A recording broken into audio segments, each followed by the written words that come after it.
Olá, meus queridos, sejam mais uma vez todos muito bem-vindos. Bom, a mim vocês já conhecem, né? Eu sou o Glaucio Costai e trabalho com desenvolvimento humano. Então eu gosto de repensar a minha própria vida e ajudar você a repensar a sua. Conhecer um novo ponto de vista. Eu uso a astrologia como um pano de fundo para que possamos conversar sobre a vida. Porque a astrologia é um dos saberes, se não o mais antigo do mundo. Atravessou séculos, né? Histórias, milênios. Está até hoje ajudando a nós, a humanidade. Pois bem, hoje eu vou falar para você sobre o danado do mapa natal, também chamado de mapa astral, que é um tema super interessante, é um tema super rico, que tem muita literatura a respeito, muita gente falando, né? Um monte de coisa legal por aí, e ainda assim, pouco entendido. As pessoas vivem perguntando o que é, para que serve, como é que faz, né? O que ele diz, revela. Caneta e papel, vou contar tudo para vocês hoje. Espero que seja assim o vídeo definitivo do mapa natal, ou do mapa astral, se você preferir. Vamos lá. O mapa natal ou astral é o desenho gráfico do céu no dia, hora e local do seu nascimento. Porque o céu que está aqui em cima da minha cabeça, aqui na minha casa em Cariacica, no Espírito Santo, não é o céu que está aí na sua cabeça no Rio de Janeiro, ou em Nova York, ou em Tóquio, ou na Nigéria, etc, etc, etc. As estrelas, as constelações mudam, né? Tem todo a localização terrestre.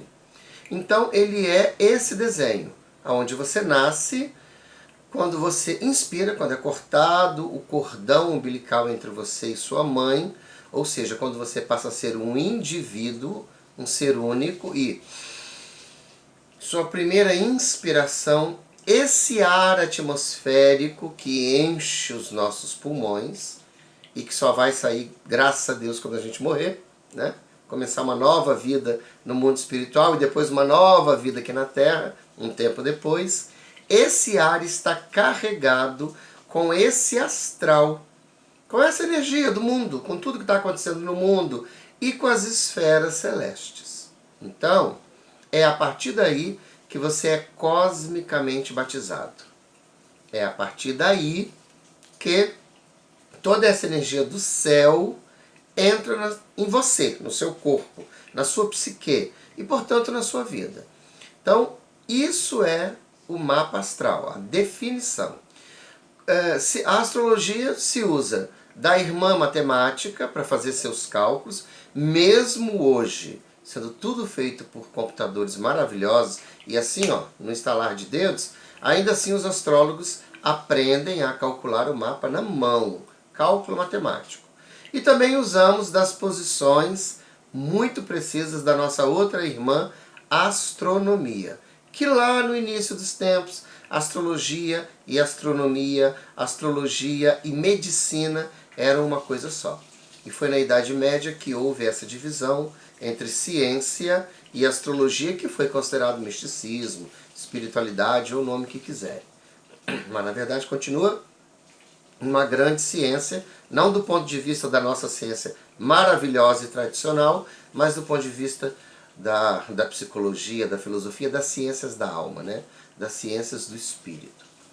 E o mapa natal, ele tem essa característica, então, de juntar astronomia, matemática e o conhecimento astrológico. Pois bem, montado o gráfico, com os planetas em suas posições certas, bonitinhas.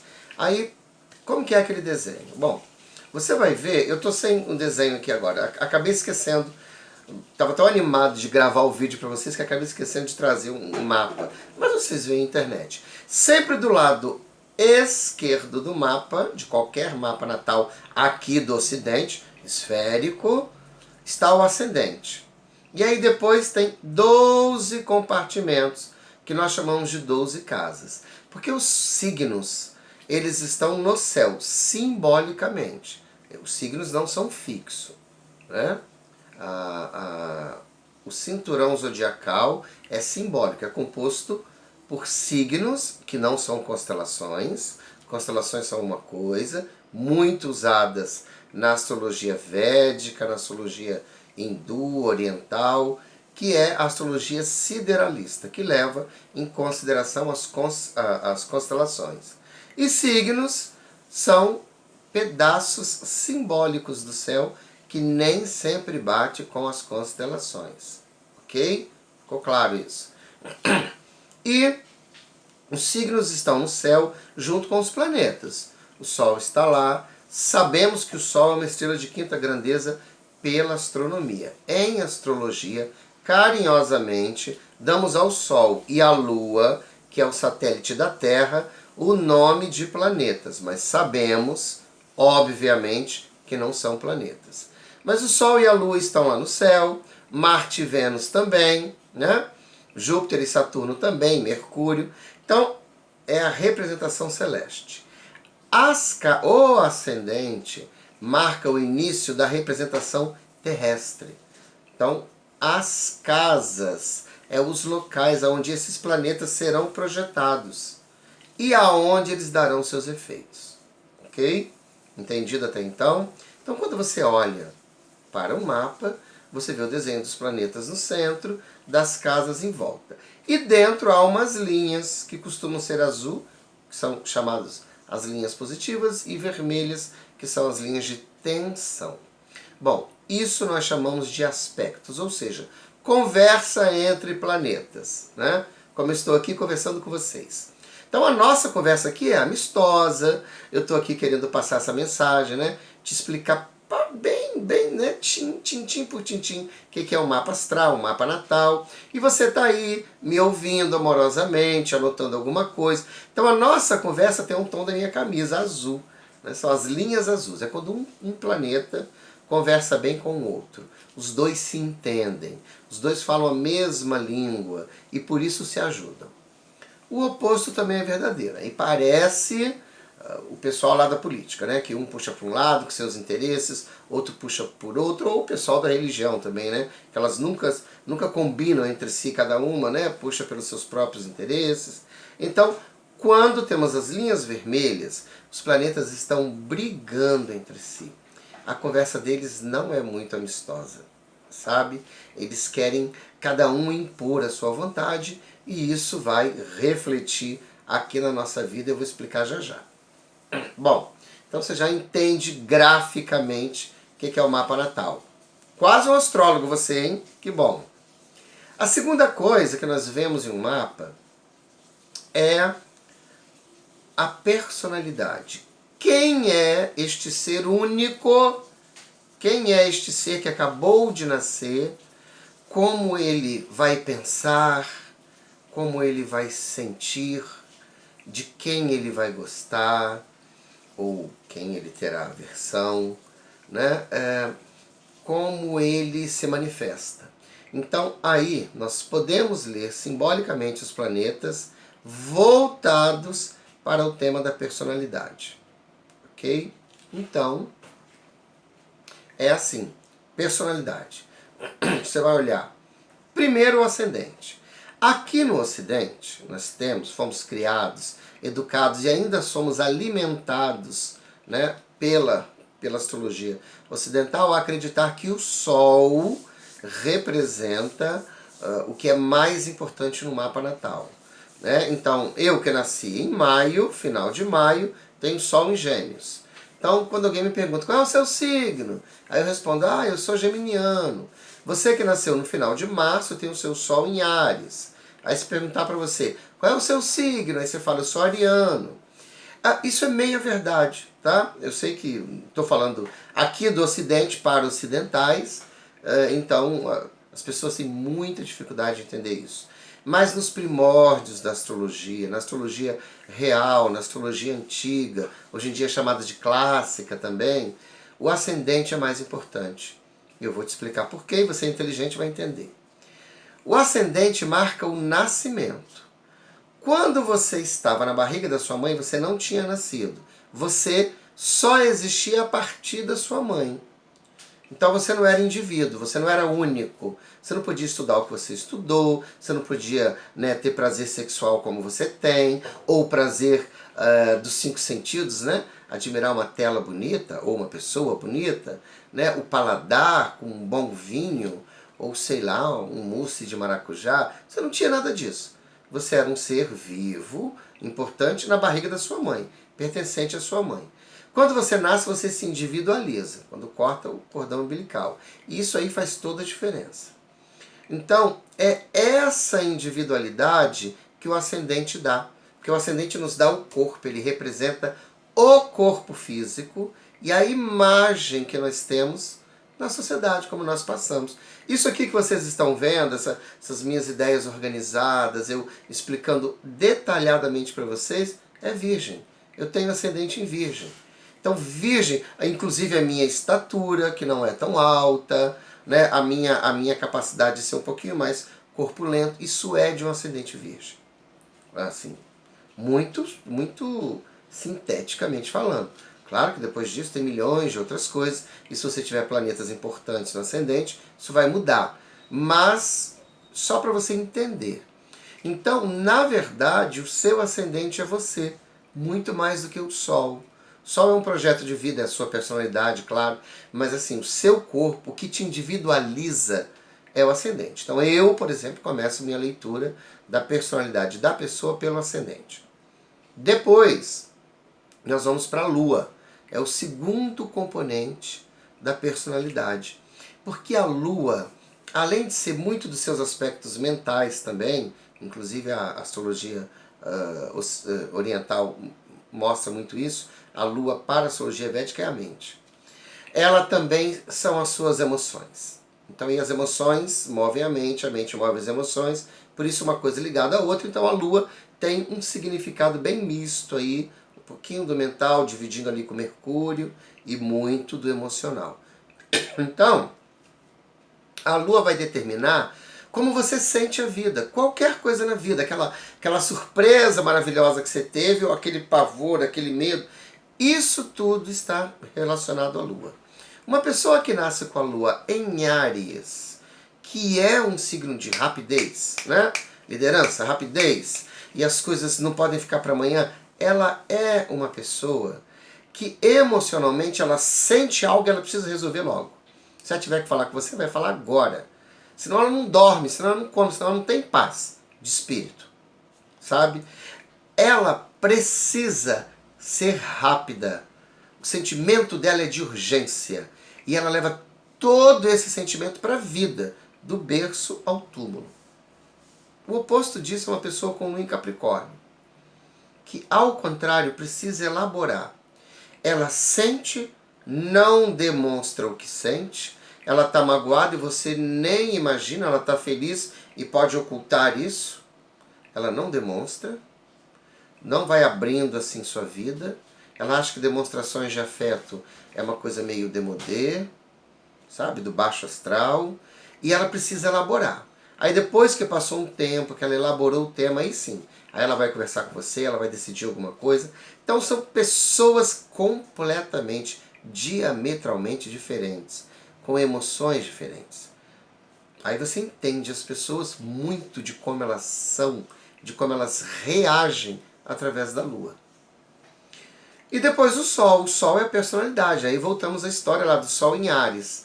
É aquela pessoa que naturalmente tem liderança. Ela não precisa ter um centavo no bolso, ela não precisa ter nenhum nome, não é famosa, mas no grupinho dela é muito natural, isso é sem esforço.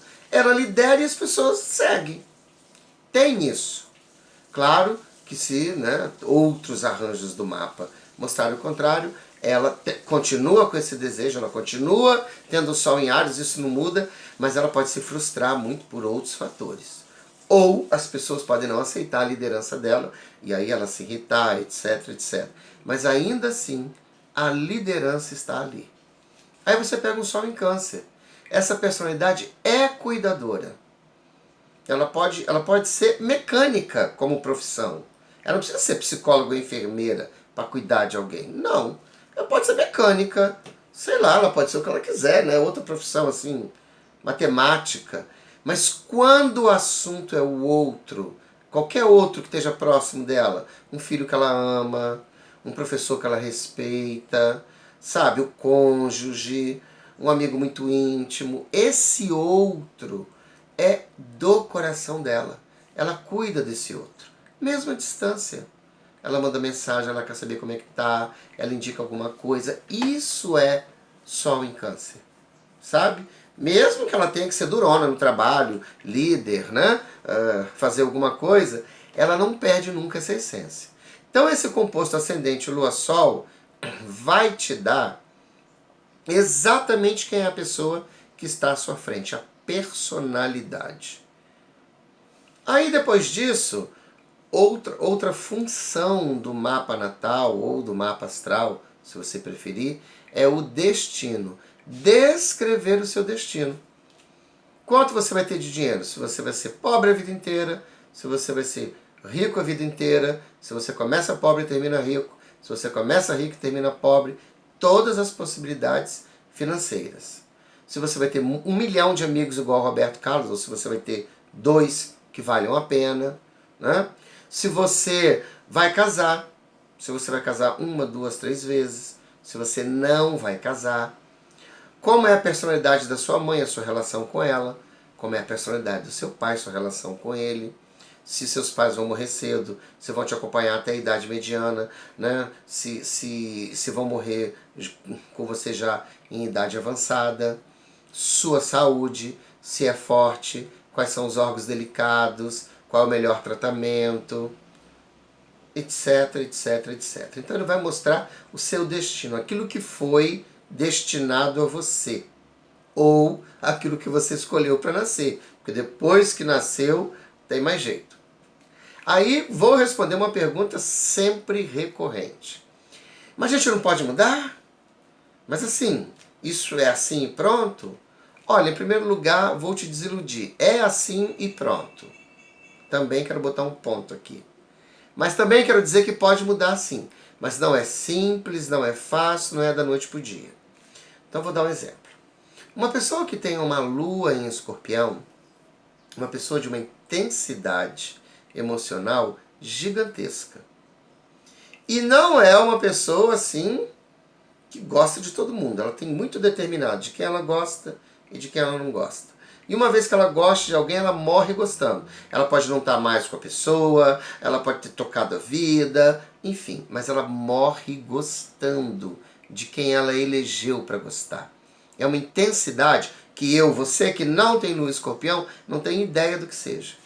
Então, esta pessoa, quando é tocada por um assunto, qualquer assunto, um divórcio, uma fofoca com o nome dela, né? Um assunto difícil, assim. Nesse exemplo eu estou dando um assunto difícil.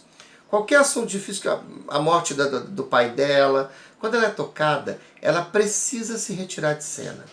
Ela precisa ficar um tempo só. Ela precisa digerir essa dor, essa emoção. Ela precisa ir fundo nisso, para só então depois renascer. Quando ela não tem muita consciência, não estudou muito espiritualidade, a dor dela é tão grande que ela se torna vingativa. Ela é ressentida. Ela sente de novo a mesma ofensa. Ela sente de novo, sabe, a mesma dor. E ela quer retaliação. Ela quer que você sinta, porque é muito poderoso, muito grave. Ela quer que você sinta na mesma intensidade essa dor para você entender o que ela sentiu. Entende? Então, você nasceu assim e você vai morrer assim. O que você pode fazer no meio do caminho, e é para isso que serve mapa astral. Para que serve mapa astral? Para você ter conhecimento de si mesmo, autoconhecimento. Saber, poxa, eu sou assim, hein? Tenho esse tipo de emoção, hein? Minha mente pensa desse jeito, eu preciso melhorar isso. E conhecer o seu destino. Olha, vou ter 2 casamentos. Hoje em dia, com tantos sites de relacionamento, eu posso ter 4.960.000 namoros. Mas casamento eu vou ter 2. E se eu insistir em ter 3, 4, vai ser um desastre. Melhor ficar com esses 2 e poupar energia, poupar sofrimento para mim. Então te dá esse conhecimento do que você veio fazer aqui, quais são os seus limites, e aí você vive muito bem com isso. Então, voltando aqui ao assunto, né? Então no meio da vida você nasce assim e morre assim, mas esse meio você pode mudar para melhor. Então, por exemplo, uma pessoa que tem essa lua intensa em Escorpião, imaginemos que ela tem um ascendente e uma lua em Escorpião. Imagina a intensidade dessa pessoa. Imagina. Essa pessoa pode fazer terapia, deve fazer terapia. A que ela achar melhor, né? A que tiver mais a ver com ela. E o que ocorrerá a partir de então? Fazendo você terapia, você vai entender essas emoções, você vai inclusive transcender as emoções negativas, você não vai mais se expor tanto a emoções assim, você vai continuar com a mesma lua em Escorpião, só que você vai trocar ressentimento por compreensão, dor por gratidão. Você vai continuar intenso, só que você vai aprender a usar isso a seu favor e a favor do mundo, que é o grande objetivo da astrologia. Mostrar quem você é, o que você veio fazer aqui, como você pode melhorar e como você pode distribuir sua luz para os outros. Não é legal? Entendeu tudo sobre mapa natal ou astral? Num outro vídeo, que eu convido você a assistir, eu vou falar sobre força e fraqueza dos planetas. Porque é eles que dão. Planeta forte, influenciando a nossa personalidade, vai nos dar o lado luminoso dele. E aí são essas pessoas fofinhas que a gente vê na vida. Um planeta fraco, influenciando a nossa personalidade, vai nos trazer as más características dele. E é por isso que a gente vê esse monte, esse bando de gente louca, agressiva, descontrolada que está por aí. A mesma coisa para o destino. Um planeta forte, influenciando as suas finanças, vai te deixar rico. Um planeta fraco, influenciando as suas finanças, ainda que você ganhe muito dinheiro, você acaba perdendo, porque você não sabe lidar bem com aquilo e vai fazer um monte de bobagem. Aí um bom astrólogo pode te orientar, que sim e que não. Entendeu? É um barato o mapa astral. Se você quiser fazer o seu comigo, entre em contato. Se você já é inscrito, meu muito obrigado por estar comigo sempre. Se não é, por favor, inscreva-se aqui embaixo, ative o sininho de notificações e deixe seu like, isso ajuda outras pessoas a conhecer esse vídeo, expandir meu trabalho, que o meu objetivo é ajudar as pessoas como estou aqui ajudando você. Então, muito obrigado por estar comigo, tá? Por dividir sua vida comigo. Muito obrigado por tudo. E quero lembrar você que o Guia Astrológico 2021, modo de usar, que a descrição está aqui embaixo. Então, estamos nas últimas unidades e corra para adquirir o seu. E você, assim, conhecer